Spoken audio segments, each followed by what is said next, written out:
how many of you here are in the process of searching for a job? Okay. And you guys back there? You guys are recruiting? Depends on the offer, exactly. You're trying to get people to join your team. Okay. In a way, hiring is part of the equation as well. Okay, so when we talk about rejection, people don't usually have a smiley face. Okay, it's something that's stressful, something that is undesirable, something that we try to avoid. Okay, so next slide, please. Okay, so in our context today in this room, we're job hunters. We're trying to match job with individuals, whatever we have to do. So when we're rejected, whatever it means, our emotion is a little bit off balance. Okay, I'm part of the Free Counseling Society, and what we talk about a lot is emotion and our feelings. That makes us who we are and how we feel about ourselves.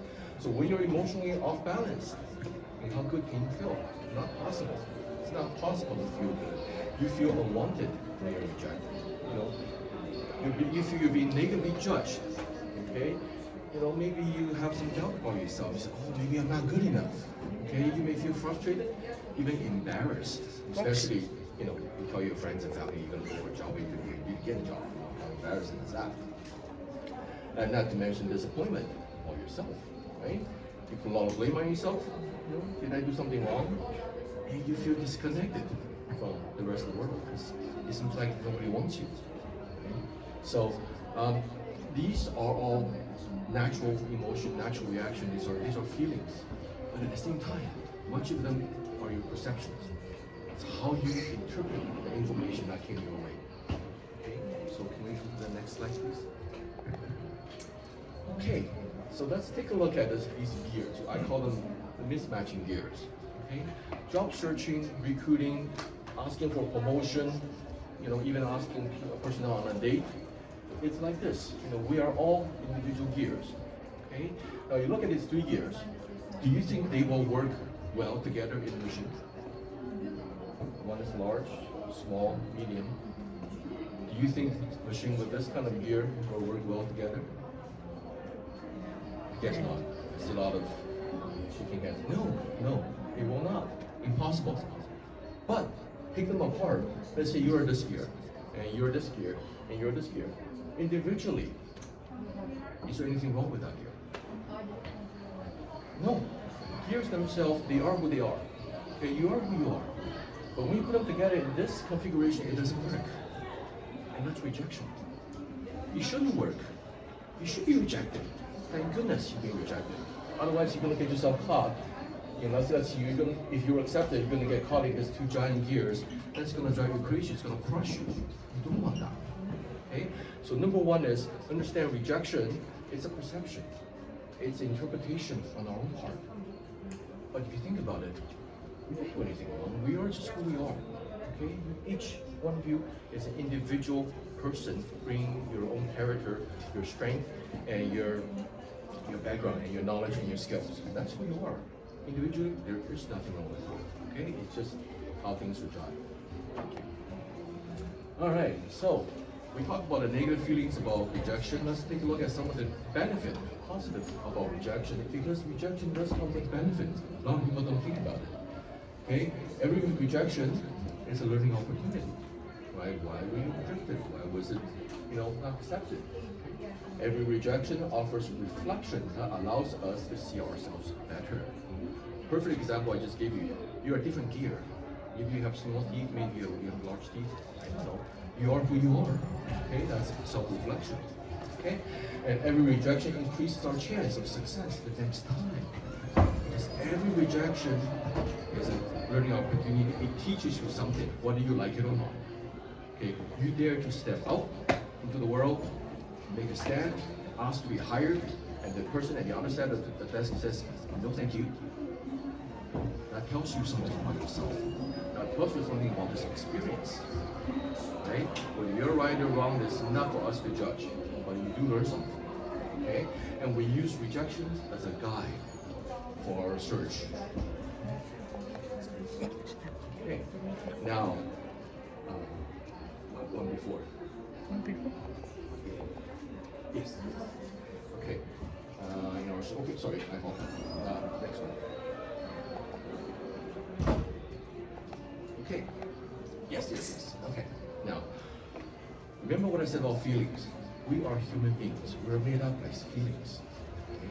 And yet, a lot of us don't know how to handle our own feelings. Happy, sad, depressed. What we need to do is have some self-compassion. Now, imagine this. Your best friend or your favorite cousin comes to you and says, oh, I had a job interview this morning. I didn't get a job.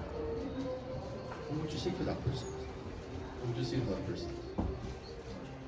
Can I pick on you? Sorry. Sorry. Okay. It's okay. Okay. Keep trying. Just keep sending out resumes. You do your What would you best. say? Your best friend comes to you and say, I had an interview this morning, I didn't get a job. What would you say to your best friend? You do your best. It's okay to try and you'll get it. Okay. You show me compassion. That's what it is. So please show yourself some compassion as well. Okay? So you work here all day, working very hard behind the booth, talking to a bunch of strangers, didn't get one single deal, didn't get one single person signed up. Have some compassion. Okay?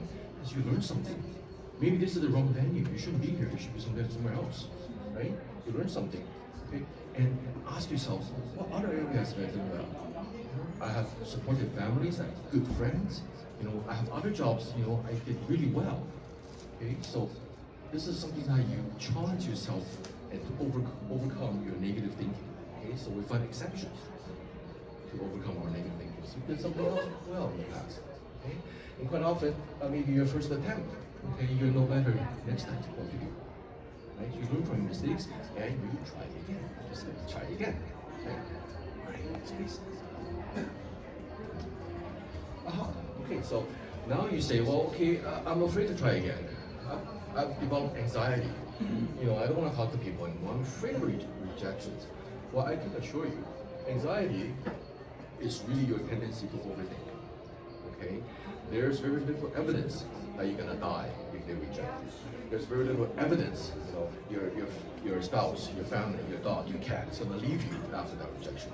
That's not gonna happen. It's usually ourselves overthinking. Okay, that's part of mental health training is how to deal with anxiety. Okay? And then how do you become competent? The only key to it, the magic pill is by doing more. Okay, we call this exposure therapy. Toughen up your skin. Just keep rubbing it, the skin will become tough. Everybody can try this. You do this every day for 6 hours a day, that skin will become tough. It'll become sore and tender at the beginning, very uncomfortable, but after that, it becomes tough. By doing more exposure. Okay? Doing, take actions. What actions can you take? We suggest that you research, you explore, okay? You explore the unknowns. Okay? You prepare for future possible rejections. You know who you're going to be interviewing with. You know which company you're applying for. What are some of the possible outcomes, right? And you find opportunities to expose yourself to rejection so you can get used to it. Okay? I recall 2 people that I interviewed. I was interviewer and they were interviewees. I interviewed them. At the end, they thanked me and they said they did not want the job from me. I said, why? I said, I'm just here for the interview experience. Thank you. Smart people. I laughed, shook hands with part of the group. That's okay. That's okay. Some people actually do that. It's a practice. Okay? Nobody say you don't get an interview, you reject or get accepted or there are people out there trying different things. Okay? Very importantly here is follow your strength. Okay, follow your strength. Know your strength. Know your weaknesses. Okay? We want to focus on your strength. Okay? And set SMART goals. SMART goals stands for specific, measurable, achievable, relevant, and time sensitive. Okay, so your goal got to be measurable. Okay, don't think you're gonna send 100 resumes every day. That's not realistic. Okay, you can send 5, you can send 10. That's measurable, that's specific, and that you put a thing to it, and it's relevant to what you're trying to achieve. Right? And build structure and routine to support your goal-oriented behavior. This one is very, very important. Okay, if you think about schooling, this is what school is. School has a structure. School has a routine. What do the structure routines do? It support you towards graduation. Imagine you go to school that does not have any rock. There's no classroom. Just big grassy field. You come to school. Come as you like, leave as you will. When do you think you graduate? Never. You never graduate from school like that. So school knows it. They give you structure. They give you routines. You know, 8:30 in the morning, first block, second block, third block, right? After school, there's soccer practice, there's football practice, there's band practice, structure, routines, so that you can inch towards your goal. You gotta build something like that for yourself. It could be as simple as sending 5 resumes each day. By 11:30 in the morning, you've sent 5 resumes that day. By 11:30 that morning, you've contacted 5 people that you want to contact. That's a routine. That's a structure. Do that. It will inch you a little closer to your goal. Okay? Do more applications and practice interviews. Practice with your friends. If you know each other, your classmates, your friends, your neighbors, your cousin, who are also looking for a job, practice interviewing with each other. Get used to it. Okay? That puts you in the mind frame of the interviewer, the employer. Why should they hire you? You look weird. You know, your hair is all messy, right? I mean, why should they hire you? You can see. Okay, so that gives you feedback. Thank you. Next one, if you don't get anything out of today, make sure you take this idea home. And that's using scale. Okay? Scales, you rank yourself. Preparation. How much preparation have you done for this application? 1 is the lowest, 10 being the highest. Did you prepare for this interview? Did you prepare for this application? Do you know this company? Do you know their CEOs? Do you know their products? Do you know your own strength? Going back to the gears. Would the gears fit each other? Right? In the interview, we often say, you know, there's no fit. The fit is not good. What is the fit? Let's research that, prepare that. Okay? And based on that, you have certain expectations. Let's say you prepare for an interview, you prepare for a job application, you prepare for a promotion. And what's your expectation level? You know where you are.